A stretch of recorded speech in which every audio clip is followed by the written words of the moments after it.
So, after reviewing the copyright and fair use website, which area surprised you the most as breaking copyright laws or not meeting what the fair use criteria?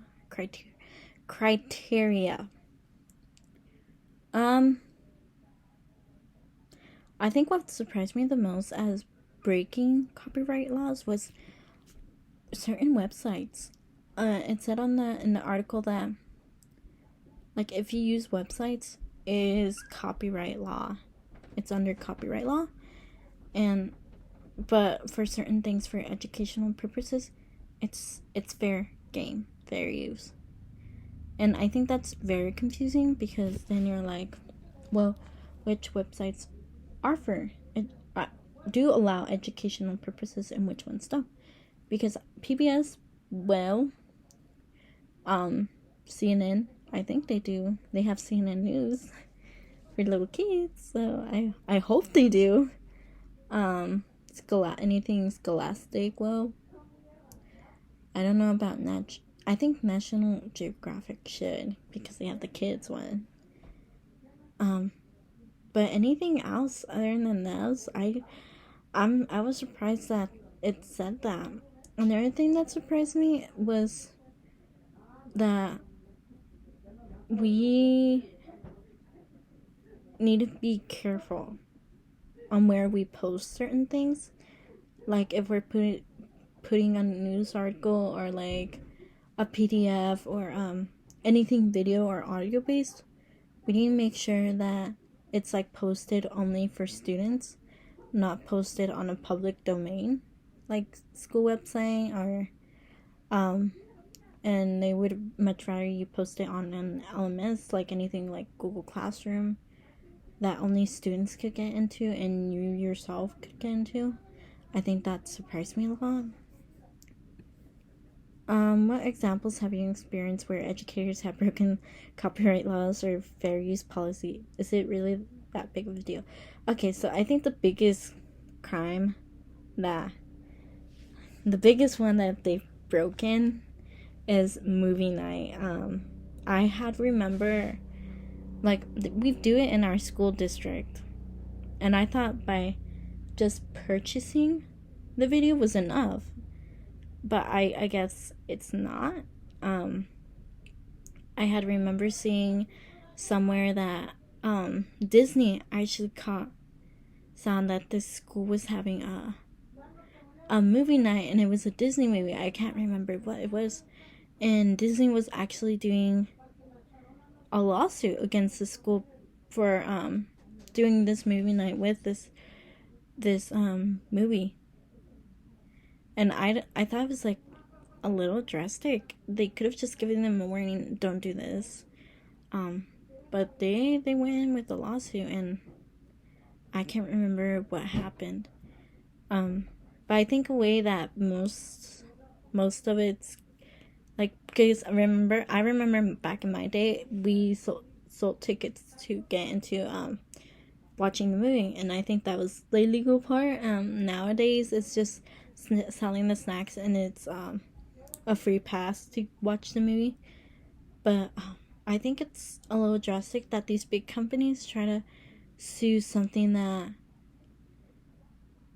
that it's meant for fun for students and families. It's not meant to cause harm, and it's meant to raise funds for the community, not to keep for themselves. So I think it was a little drastic. I don't know. I think sometimes companies are so interested in monetary gains. That's why they make the copyright laws, especially Disney. But who knows? And another copyright law that I know educators break a lot is uploading the full PDF of books on websites, on classroom websites. I'm working as a para, and my teacher, she uploaded a PDF of the full book on a classroom website, and I didn't know it was illegal until reading this. I just assumed it was fine because we do use the physical book. the school bought the physical book and the students use that in the classroom. The PDFs is for when students are missing, or they need to go back and check something so they could do homework at home, because the books, they can't take it home. They're gonna get messed up or they're gonna lose it. But that's something that I don't see a big deal about, because I understand why we do it. It's students mess up the books. Rather have messing up the classroom set, I'd rather them use the PDF, but I guess that's illegal, because I know for sure she did not ask for permission to use that PDF. Students just use it. And I mean, I myself in school remember teachers uploading PDFs. I had one teacher upload a full comic PDF.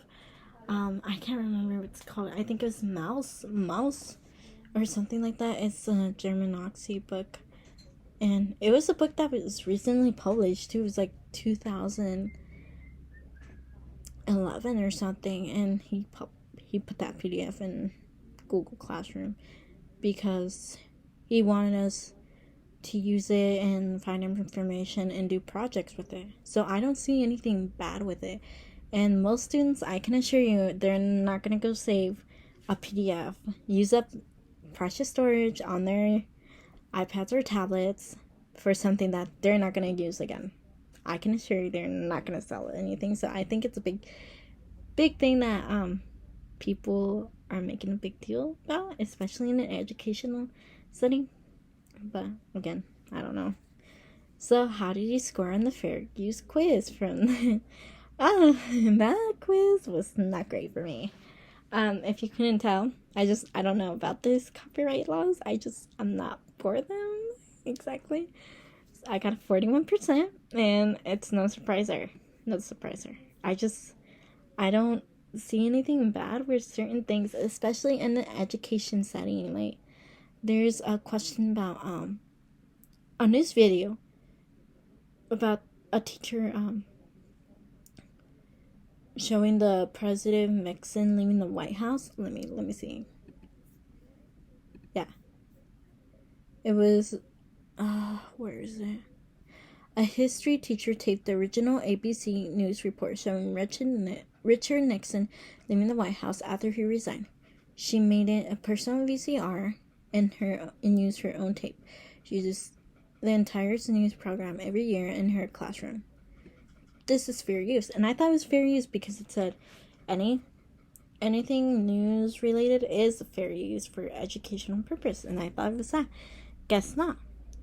False. Congress holds that videotapes of publicly broadcast shows can only be shown for 10 days afterwards unless the copyright holder grants greater allowances for educators. The time has long passed when she should have asked permission to purchase the tape.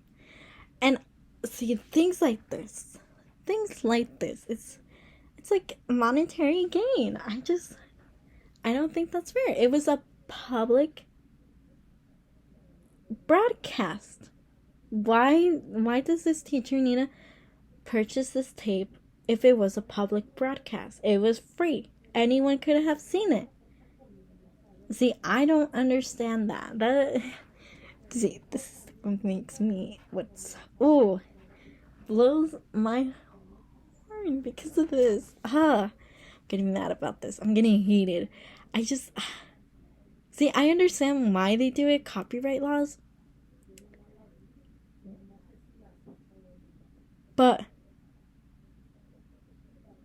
like, she's not gonna go around and selling this tape.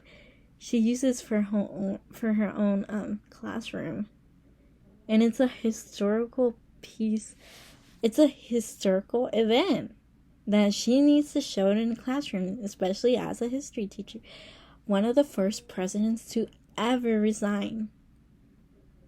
And for her to have to buy a piece of history sounds ridiculous to me. That's why I put true, but it was false because it was not a fair use. But I guess I'm wrong.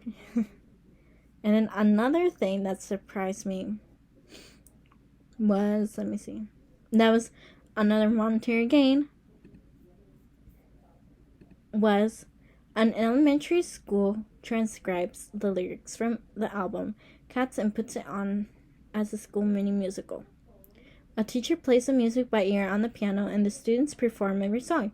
There is no admission charge. This is legal. I put true. I thought it was legal because there was no admission charge and she transcribes the lyrics and it was free. Yeah. It was for an elementary school. I don't think they're gonna make it big, guys, but it's false. False. The copyright holder sells the performance rights to schools in a very specific way. If you want Cats, buy the performance rights. Sell tickets if you have to. And that's where I don't understand. Like, you can afford this piece of art, but you have to sell tickets if you have to. And this is something that families want to just see for free. And I think I'm just surprised at how many of these copyright laws have like a lot of monetary gain. Like, a lot of these companies are just very greedy because a lot of these teachers are just trying to teach, trying to have fun with their students, trying to present something in a different way that invokes the student. Especially with this performance, a copyright holder sells the performance rights in a specific way. Like, come on, it's just an elementary school. I don't think they're doing anything illegal. They're just trying to have fun, trying to show something to present to their families. And it saddens me a lot that a lot of these laws are just monetary gain. And it's not really fair for schools because with the low funding that we already have, I don't think teachers or even schools have enough money to keep buying certain copyright articles or videos or anything equipment wise to present to students, because they have to keep buying these copyright laws, getting permission from these companies. I just think it's very unfair for schools to have to deal with a lot of these copyright laws.